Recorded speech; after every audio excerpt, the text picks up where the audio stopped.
Welcome to this edition of the Million Dollar Mastermind podcast.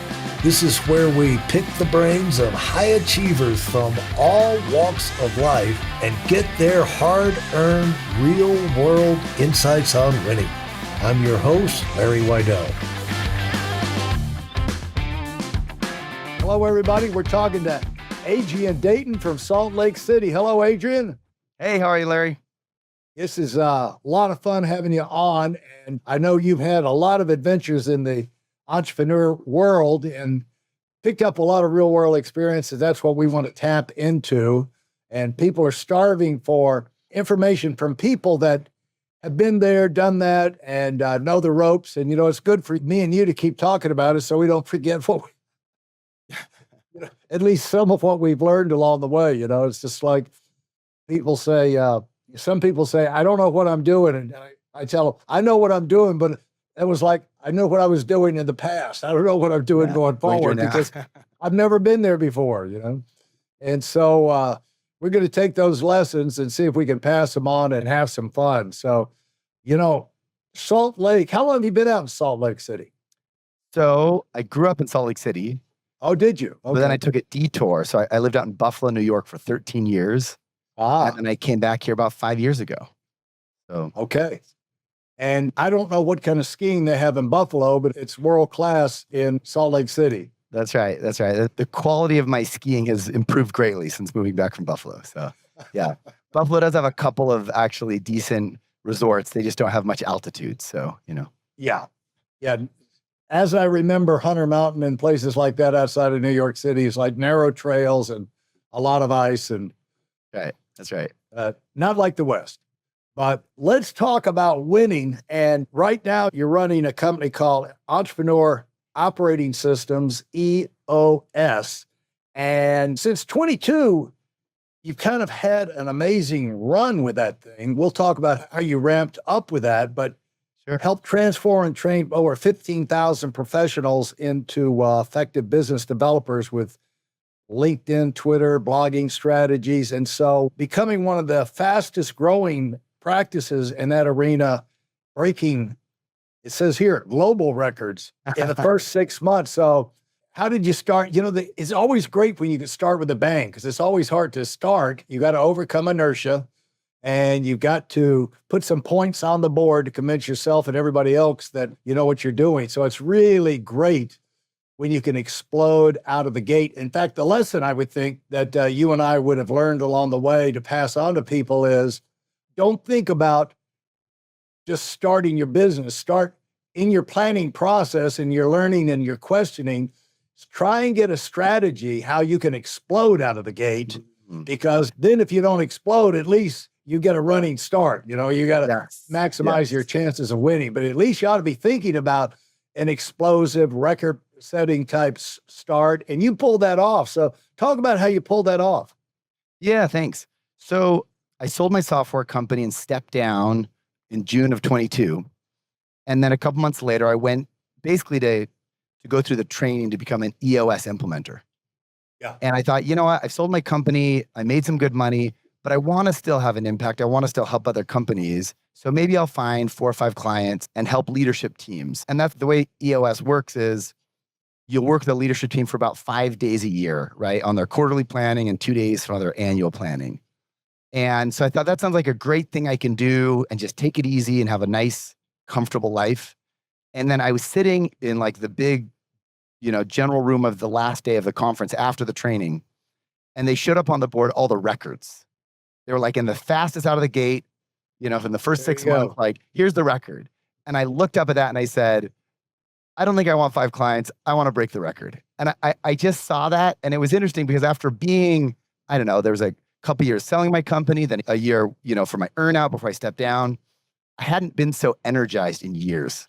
And so I got back and I built a huge network of business owners just because I'm social and I just had fun doing it. And so suddenly I had something to offer them. And, people kind of say like, oh, what did you do? And it's like, all I did was I just called all the people I knew and I said, hey, here's what I'm doing now.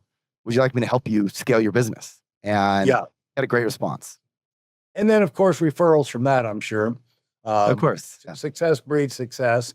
But the deal is now, you went out there and let's get the term EOS clear in everybody's mind, what that Sure. is. Yeah. So Gino Wickman wrote a very famous business book called Traction. And he wrote some others like Rocket Fuel that are great as well. But Traction is the big one. And Traction lays out, it's not software, it's a framework for running your business. And that's known as EOS, or the Entrepreneur Operating System. Most entrepreneurs, they get an idea, they start from scratch, they don't know business. Even if you've been to, MBA, or, you have kind of professional degrees, that's really not applicable, a lot of that, to what you're doing in your startup years and all of that stuff. And so the concept of an entrepreneur operating system right off the bat, which I'm not familiar with it, but right off the bat, the idea of it seems like it could just take a lot of the guesswork out of play. Absolutely. So Larry, let me share with you my EOS story. And look, EOS is amazing, but when I was building my software company, I was a hustler. I was selling, I was making deals, I was building my software. I was a non-technical founder. So it was my idea, but someone else did the coding, my team built it. And as the business started to grow, I'd always been great at sales, but no one ever taught me how to run a team, right? Yeah. And, I didn't have an MBA, but even if I had, an MBA doesn't really teach you how to lead people. It just, you look at case studies and, it's academics, right? Yeah. And I remember someone handed me a free copy of Traction.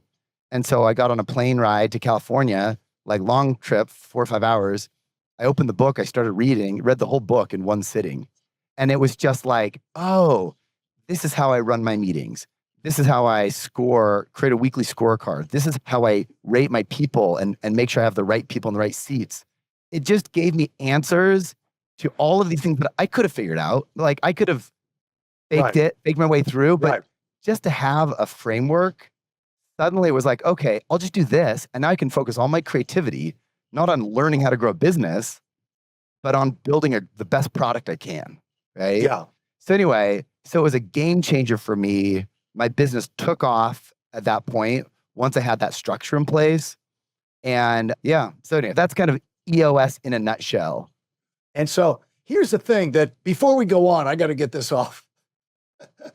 I got to get this out of my mind. Yeah. I have, I was telling you before we got started, I've got a young second cousin that's got a great idea, fantastic idea. I won't get into it. And he's starting he actually is in marketing with a software company, but he wants to start, he was getting my opinion. And usually people call you for their, your opinion. They've already made up their mind. And so anything you say negative is you're raining on their parade, And what they really want you to say is go, go, go, go, go. And maybe I'll put some money into it, But the thing is that to get the reality of us, I'm the wrong guy to talk to about a software company, because in my experience, the friends I've had and people I've known, from little to big to monstrous, it just seems to be a huge pot into which you can pour money, and really tough to reach, the point to where you got something that is generating income. And so a lot of times it eats it all up and then you're bust. But you went through a thing where you were pouring everything into it for years and years before it turned to gold for you, right? Yeah. So, when I started my company, I raised a little bit of money. I put in some of my own money. And, over the first kind of 3 years, I raised in total about 1.5 million of investment money and about $400,000 of a loan we took from the government. So every year we lost about $300,000 for the first really 6 years.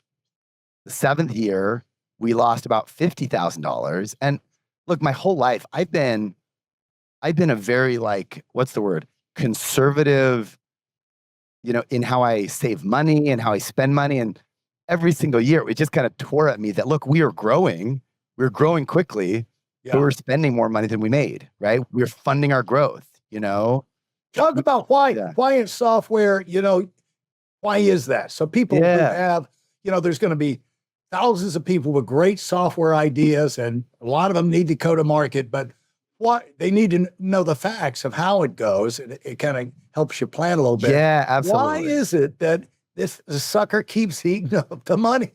Yeah, well, there's kind of 2 points. First off, software companies, especially software as a service, right? SaaS, Yeah. it's a recurring revenue business. And recurring revenue is worth way more than normal revenue, right? Like a dental practice that does $1 million a year can sell for about $1 million, right? Whereas a software company, that does $1 million a year may sell for 5 to 10 times that, right? So it's all about the multiples. So because of that, $1 of revenue isn't really worth $1. It's really potentially worth $10 to $20. Yeah. And so, kind of the prevailing wisdom is for those first few years, you want to grow as much as you can, as fast as you can, even if you have to sacrifice profits to get there. I remember flying on a flight with a banker from Silicon Valley Bank, which is kind of funny with their history now. But anyway, he said to me, if you turn the corner and become profitable, he said, that's the kiss of death. And I said, what do you mean? He said, well, once you're profitable, you're going to be valued based on your EBITDA, not on your revenue and your growth rate, and which is a different way to think about it. But software, you're in a different world where you want to grow quickly, And so you and your team, that 15, I think you said about 15 full-time people, when you're going through this, you're working around the clock. It's an all-consuming thing for year after year after year with no end in sight. And how did you keep yourself going through all of that? Yeah, it's a great question. There's a saying by an entrepreneur that, entrepreneurship is like getting hit in the head by a hammer, and the pain stops when the entrepreneurship stops, right? So anyways, it's very difficult. I think the magic of being an entrepreneur and of building a software company is all about these two combined factors. The fear of failure drives you to have massive growth. Yeah. And I remember just the terror of if this thing fails, right? I got to do everything I can to make sure this grows. Yeah. So I read all the books. I listened to the podcasts. I found the mentors. I did everything I could to just give me a little bit of an edge so I could make this thing succeed. And I think when we're growing, we can deal with a lot of adversity because it's so rewarding, That's one thing I miss the most is the high growth you experience personally as you're building a company. Yeah. And when you go through that thing, you run into specific problems at each level. Yeah. And that's where, it's just it's not like it's the same thing for 6 years. It's like, now we're in this phase. Now we're in this phase. Now this has happened. Now this is that. What are we going to do? And so then it's a matter of finding out people who know the answers to that particular problem. Is that how you went through it? Yeah. I mean, it's interesting because before I started my software company, I had this really great executive coach. And he helped me build my first business, which was like a consulting business, which was similar to his business. And every question I ever had, he had the answer for me. And then I started this software company and I was like, what do I do with this? And he's like, I don't know. I mean, it's almost like it was just outside of his experience, right? Yeah. And so I realized I can't just use a smart business mentor. I got to find someone that's been on this journey before, right? So I had to find some mentors that had built and scaled software companies. And how'd you go about doing that? Are there conferences? Are there, what? Yeah, I mean, I found some local mentors in my community that were introduced to me. There's a gentleman by the name of Dan Martell, and I joined he had a SaaS academy. And so 3 times a year, you would fly in for an intensive with dozens of other CEOs of software companies. And Dan's awesome. He's still a dear friend of mine. But the best part of the conference was all these peers. You could just be with all these people. They're in it. They're in it with you and share success stories and share challenges and solutions, So that was really helpful. Thank you for listening to part 1 of this episode of the Million Dollar Mastermind podcast. Commit to your personal and professional evolution with our free training video. It's designed not just as an educational session, but as a transformative journey for those bold enough to aim for the stars. This isn't just any webinar. It's a roadmap to achieving the extraordinary. It's tailored for those who dare to dream big, and yes, it is completely free. Join us in a network of ambitious professionals ready to take their careers to new heights. Secure your spot now at weidelonwinning.com and let's unlock your potential together. Thanks for being part of this community.